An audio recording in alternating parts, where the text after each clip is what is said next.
ಏನಾಗಿದೆ ಅಂದರೆ ಈ ಟೀಚರ್ ನೇಮಕಾತಿಯನ್ನು ಬೆಂಗಳೂರು ಮಹಾನಗರ ಪಾಲಿಕೆಯಲ್ಲಿ ಸೆಕ್ಯೂರಿಟಿ ಏಜೆನ್ಸಿಗೆ ಕೊಟ್ಟಿದ್ದಾರೆ.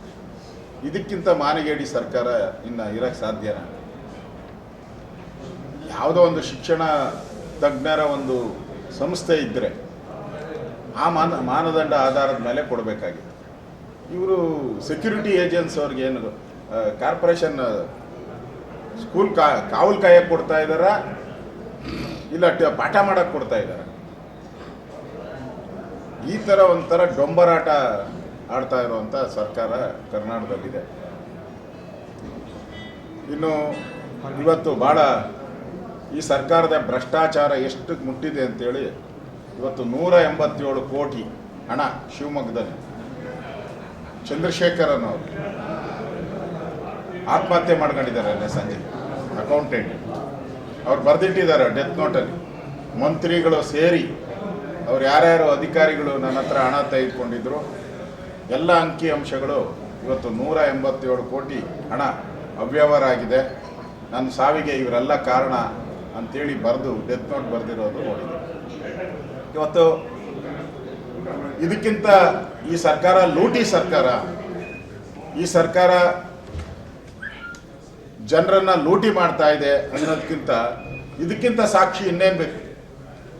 ಮುಖ್ಯಮಂತ್ರಿಗಳು ಕೇಳ್ತಾ ಇದ್ರು ಸಿದ್ದರಾಮಯ್ಯನವರು, ದಾಖಲೆ ಕೊಡ್ರಿ ಲೂಟಿ ಸರ್ಕಾರ ಅಂತ ಹೇಳ್ತೀರಾ, ನಾವೆಲ್ಲಿ ಲೂಟಿ ಮಾಡಿದ್ದೀರಿ ಅಂತ.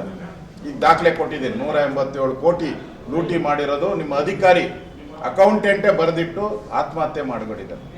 ಇವತ್ತು FIR ಮಾಡಿ ಅಂತ ಹೇಳಿದ್ರೆ FIR ಮಾಡೇ ಇಲ್ಲ. ಅವ್ರಿಗೆ ಯಾರ್ಯಾರು ಬೇಕೋ ಅವ್ರ ಹೆಸರು ಮಾತ್ರ ಬರೆದಿದ್ದಾರೆ. ಮಂತ್ರಿ ಅದರಲ್ಲಿ ಮಂತ್ರಿ ಅಂತ ಬರೆದಿದ್ದಾರೆ. ನಾನು ಕಾಪಿ ಕೊಡ್ತೀನಿ ನಿಮಗೆ, ಕಾಪಿನ ನಾನು ಕಳಿಸ್ಕೊಡ್ತೀನಿ. ಮಂತ್ರಿ ಅಂತ ಬರೆದಿದ್ದಾರೆ, ಅದರಲ್ಲಿ ಇಲಾಖೆಗೆ ಸಂಬಂಧಪಟ್ಟಂಥ ಮಂತ್ರಿ ಅಂತಲೇ ಬರೆದಿದ್ದಾರೆ. ಕೇಳಿದ್ರೆ ಪೊಲೀಸರು ಹೆಸರು ಬರೆದಿಲ್ಲ ರೀ, ಅದಕ್ಕೆ ನಾವು ಹಾಕಿಲ್ಲ ಅಂತ ಹೇಳ್ತಾ ಇದ್ದಾರೆ. ಅಂದರೆ ಈ ಸರ್ಕಾರ ಭ್ರಷ್ಟಾಚಾರವನ್ನು ಮಾಡ್ತಾ ಇದೆ. ನರೇಂದ್ರ ಮೋದಿ ಅವರು ಹೇಳಿದ್ರು ಕರ್ನಾಟಕದ ದುಡ್ಡೆಲ್ಲ ಲೂಟಿ ಮಾಡಿ ಬೇರೆ ಬೇರೆ ಮಧ್ಯಪ್ರದೇಶ ರಾಜಸ್ಥಾನ ಎಲೆಕ್ಷನ್ಗಳಿಗೆ ಕಳಿಸ್ಕೊಡ್ತಾ ಇದ್ದಾರೆ ಅಂತ ಹೇಳ್ತಾರೆ. ಇದು ನಿಜ ಆಗಿದೆಯಲ್ಲ, ಈಗ ಸತ್ಯ ಆಗಿದೆಯಲ್ಲ? ಇದಕ್ಕಿಂತ ಅಂಗೈ ಒಣಗೆ ಕನ್ನಡಿ ಬೇಕಾ ನಿಮಗೆ? ಮುಖ್ಯಮಂತ್ರಿಗಳಿಗೆ ಏನಾದರೂ ಗೌರವ ಇದ್ದರೆ ಇಂಥ ಒಂದು ಭ್ರಷ್ಟಾಚಾರ ನಡೆದು ದಾಖಲೆ ಸಮೇತ ಒಬ್ಬ ಅಕೌಂಟೆಂಟ್ ಬರೆದು ಡೆತ್ ನೋಟ್ ಬರೆದು ಸತ್ತಿದ್ದಾನೆ ಅಂದರೆ ಇದಕ್ಕಿಂತ ದೊಡ್ಡ ದಾಖಲೆ ಇನ್ನೆಲ್ಲಿ ಸಿಗಬೇಕು ನಿಮಗೆ? ಮುಖ್ಯಮಂತ್ರಿಗಳು ಗೌರವ ಇದ್ದರೆ ಈ ಭ್ರಷ್ಟಾಚಾರದ ಮಾಡಿದರೆ ಆಗಿದೆ ಅನ್ನೋದು ಸಾಬೀತಾಗಿರೋದ್ರಿಂದ ಮುಖ್ಯಮಂತ್ರಿಗಳು ಗೌರವ ಇದ್ದರೆ ಅವ್ರ ಮಾನ ಮರ್ಯಾದೆ ಏನಾನ ಇದ್ದರೆ ಈ ಸರ್ಕಾರಕ್ಕೆ ಮುಖ್ಯಮಂತ್ರಿ ರಾಜೀನಾಮೆ ಕೊಟ್ಟು ಮನೆಗೆ ಹೋಗೋದು. ಅಷ್ಟು ದೊಡ್ಡ ಭ್ರಷ್ಟಾಚಾರದ ಕೂಪದಲ್ಲಿ ಈ ಸರ್ಕಾರ ಮುಳುಗಿದೆ.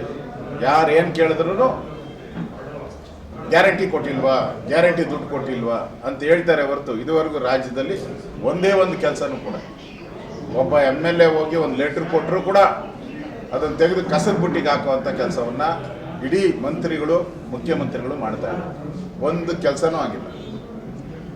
ಇಷ್ಟು ಭ್ರಷ್ಟಾಚಾರದಲ್ಲಿ ಮುಳುಗಿರುವಂಥ ಸರ್ಕಾರಕ್ಕೆ ಜನ ಈ ಚುನಾವಣೆಯಲ್ಲಿ ಸರಿಯಾದಂಥ ಪಾಠವನ್ನು ಕಲಿಸ್ತಾರೆ ಅನ್ನೋ ಮಾತನ್ನು ಈ ಸಂದರ್ಭದಲ್ಲಿ ಹೇಳ್ತಾರೆ.